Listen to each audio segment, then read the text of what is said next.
Bonjour à tous, c'est Sébastien pour la chaîne IMO. Donc une nouvelle vidéo aujourd'hui où on répond à la question est-ce qu'il faut plutôt passer par une SAS ou une SASU pour gérer votre patrimoine immobilier et faire votre business en immobilier, ou est-ce qu'il faut plutôt passer par une SCI? Alors je réponds notamment à une question qu'on m'a posée très récemment qui était voilà, moi j'ai déjà une SCI, est-ce que ça vaut vraiment le coup que je constitue une SAS ou une SASU pour faire donc mon activité de sous-location?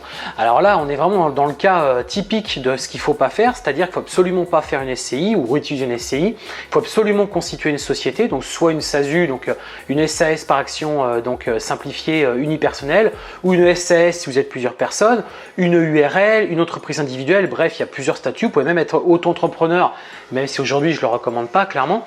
Mais là, clairement, la sous-location, c'est vraiment du business pur, c'est vraiment donc une activité d'exploitation, contrairement à une SCI où là, on fait l'objectif d'une SCI, c'est vraiment acheter donc du patrimoine.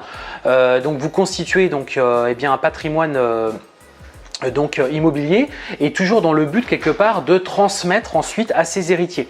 Donc là, dans le cas d'une sous-location, clairement là vous êtes vraiment dans le schéma d'une exploitation commerciale. Donc pour répondre à cette question, clairement pas de SCI, absolument une société commerciale d'exploitation. Alors vous allez me dire, bah oui, mais à quel moment finalement qui va se rendre compte que derrière on n'a pas forcément utilisé les bons statuts? Alors ce qui va se passer, c'est que si effectivement vous faites en SCI, effectivement au premier abord personne va forcément vous dire quoi que ce soit. Mais si à un moment donné vous avez un contrôle fiscal par rapport à cette activité, c'est là où les impôts vont clairement vous dire, bah nous on va requalifier votre SCI en société commerciale, parce que déjà il y a un souci même par rapport à l'option soit l'IR soit l'IS, puisque une SAS ou même une SASU c'est forcément à l'IS, donc à l'impôt sur les sociétés, contrairement à une SCI où par exemple vous avez très bien pu faire l'option à l'IR, donc l'impôt sur le revenu, et là pour le coup ça colle pas du tout.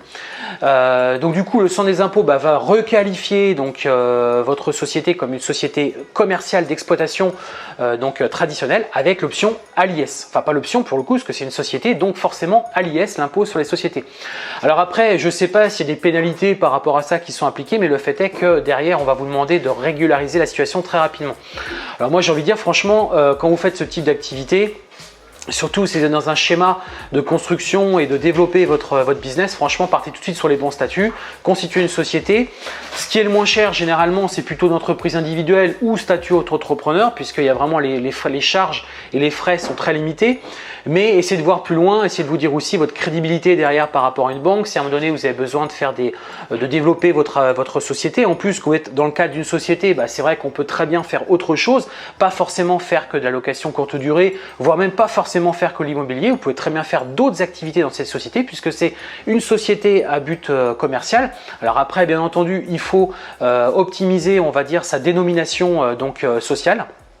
Mais ça, faut voir ça avec votre comptable, et c'est lui qui va vous mettre dans les bonnes cases et qui va déterminer quelle est votre activité principale et quelles sont finalement les activités secondaires que vous faites dans cette société. Donc du coup, j'ai répondu à cette question dans le cadre précis de la sous-location. Alors après, si vous faites de l'investissement locatif et que vous faites par exemple du meublé, ou vous faites par exemple de la location courte durée, voire même de la colocation, alors vous pouvez très bien le faire déjà tout simplement en titre personnel, sous votre nom, en choisissant par exemple le statut LMNP dans le cadre du meublé par exemple. Mais si après vous souhaitiez passer par une société spécifique, là vous pouvez encore une fois soit choisir plutôt une SCI ou plutôt une SAS, mais il y a du pour et du contre en fonction de ce que vous allez faire exactement dedans. Donc une SCI, déjà on va vous demander d'être minimum 2 personnes, alors qu'une SASU, donc une société par action simplifiée, donc en gros c'est une SAS mais c'est unipersonnel, donc vous pouvez être tout seul pour faire cette activité. Et puis après, en termes de responsabilité, généralement les investisseurs vont plus par exemple sur des SASU ou sur des SAS, puisque votre responsabilité, s'il y a un risque par exemple dans ce que vous allez faire, si le risque est relativement important, il vaut mieux passer par des sociétés type SAS, parce que derrière votre responsabilité est limitée aux apports, c'est-à-dire que vos créanciers pourront vous attaquer qu'à hauteur des apports que vous avez mis dans la société. Alors qu'une SCI, en fait, on parle d'une transparence fiscale, c'est-à-dire qu'une SCI finalement c'est juste un écran entre vous et donc les créanciers, entre l'administration fiscale. Et ce qui peut se passer, c'est que si vous avez des créanciers, ils peuvent aller chercher même jusqu'à vendre vos biens personnels pour aller chercher l'argent qui manquerait pour aller combler ce qui manque à payer dans votre société. Donc après, il y a des petites particularités. Moi, je vous donne les grandes lignes. Franchement, il y a des petites spécificités qu'il faut voir, notamment avec un expert comptable, ou vous recherchez un peu plus sur des forums spécialisés dans tout ce qui est SCI. Mais grosso modo, le schéma donc se présente comme ça. Alors, ce qui se passe, c'est que généralement, comment ça fonctionne, comment font les investisseurs immobiliers, c'est que généralement, ils vont faire des acquisitions immobilières, par exemple, à travers une SCI. La SCI en fait va louer à une société d'exploitation, donc une SAS, une SASU, une URL, une SARL, et ensuite après va fixer un loyer donc à la société d'exploitation qui est aussi votre société, mais en fait ces sociétés pour le coup elle va donc payer un loyer donc à la SCI. Donc ça, c'est vous qui le définissez. Donc généralement, ça correspond au moins à remboursement bancaire, taxes foncières, etc. Et ensuite, derrière, la société commerciale fait son business dedans, va par exemple faire de la location courte durée et donc va par exemple louer sur Airbnb son appartement. Et puis c'est elle qui va empocher la marge commerciale qui sera faite sur la différence entre la location du bien et derrière l'exploitation, donc la vente des nuits. Ce qui revient un peu au schéma de la sous-location. C'est-à-dire que la sous-location, finalement, c'est vous remplacez votre SCI qui aura fait l'acquisition par un propriétaire lambda qui vous loue le logement et vous, derrière, votre société d'exploitation fait son exploitation et son activité commerciale à travers cette société, type SAS, SASU, URL, SARL, il y a différents types de sociétés commerciales. Là, c'est pareil, l'objectif de cette vidéo, c'est pas de rentrer dans le détail par rapport à tout ça. Moi notamment, dans ma formation, le sous-loueur professionnel, je vous ai préparé un module complet où on va beaucoup plus loin et je vous explique les sociétés, les différents schémas, différents montages, etc. Mais l'objectif de cette vidéo, c'est d'aller assez vite, c'est de parler de manière générale et de répondre notamment à cette question qu'on m'avait posée sur est-ce qu'on peut utiliser une SCI pour faire ce type d'activité. Donc gardez bien ça en tête.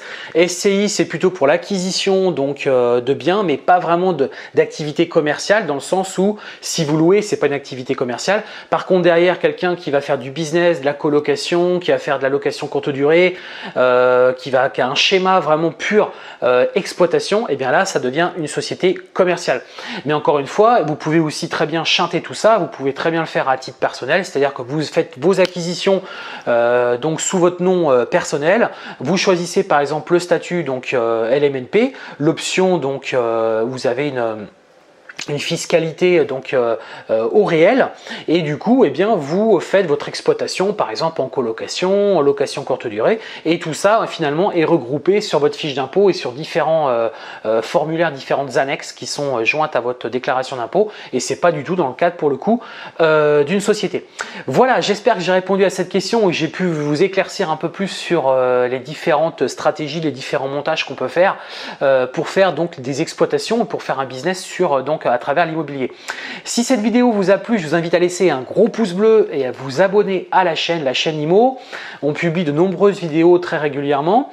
Moi, je vous ai préparé 1 heure de formation gratuite sur la location courte durée et comment se lancer dans la location courte durée.